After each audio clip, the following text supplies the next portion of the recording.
Salam sejahtera buat kita semua. Senang sekali saya bisa bertemu kembali dalam renungan harian. Sebelum kita membaca Alkitab dan merenungkannya, mari kita berdoa.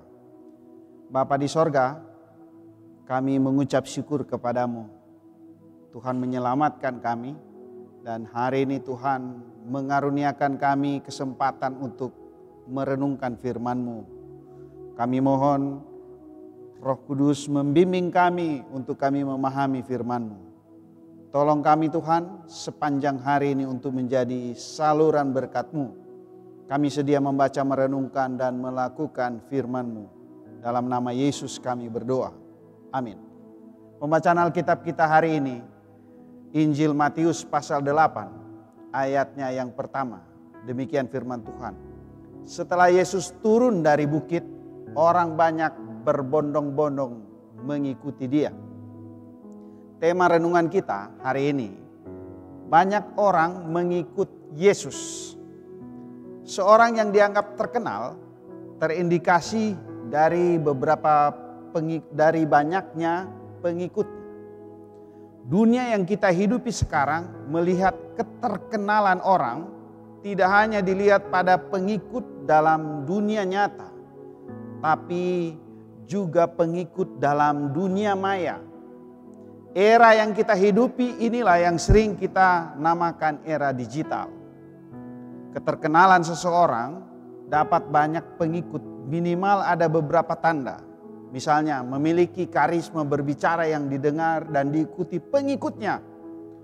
Pemimpin yang berpengaruh, berkuasa, kaya raya, penyanyi, pemain sulap, dan lain-lain.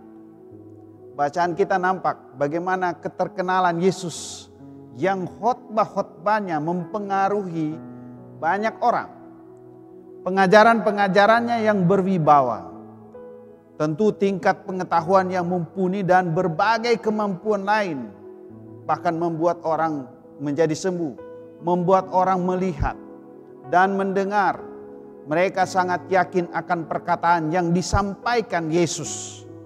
Banyak pengikut yang mengikutinya dengan mendengar semua pengajaran-pengajarannya. Perhatikan pasal 5 sampai pasal 7 khotbah di bukit. Dengan perkataan lain, Yesus dilukiskan sebagai guru yang mengajar di atas bukit. Sekarang Matius memberikan contoh dari kuasanya sebagai seorang penyembuh dan membuat mujizat pada pasal 8 dan ayat pasal 9. Jelas sekali dalam teks yang kita baca, sebelum Yesus melakukan mujizat-mujizat, orang banyak berbondong-bondong mengikuti Dia, memberi beberapa makna.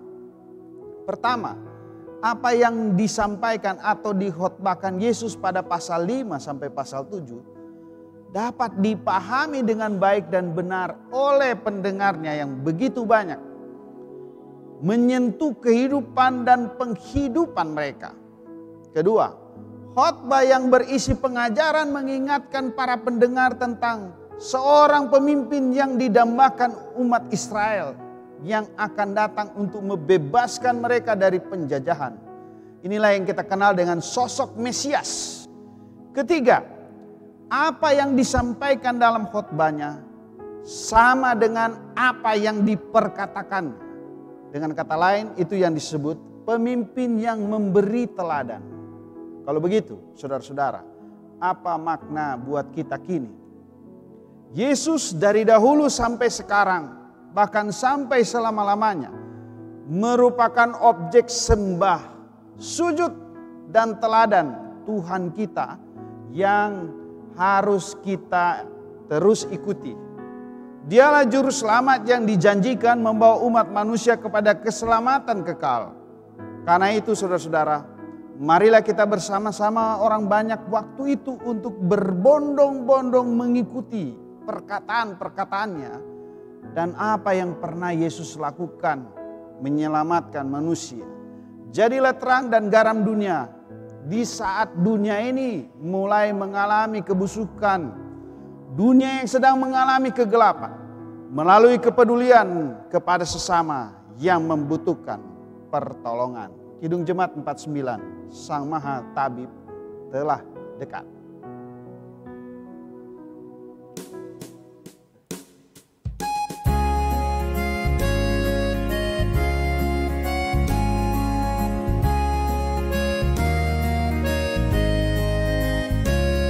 Sang Maha Tabiblah dekat, yaitu Tuhan Yesus.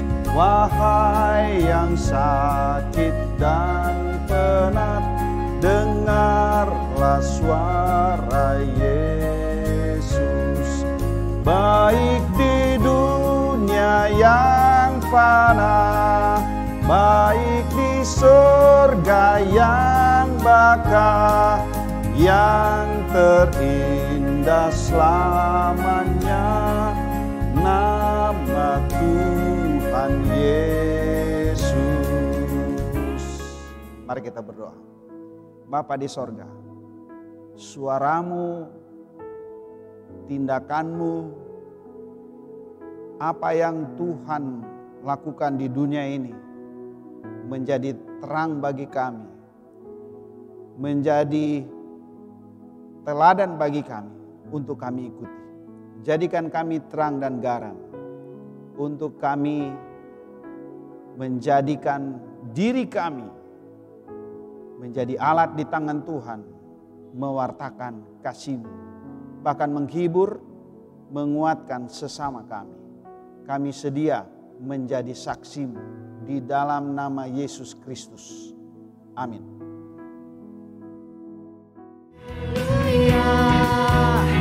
Ku mau bersorak bagimu.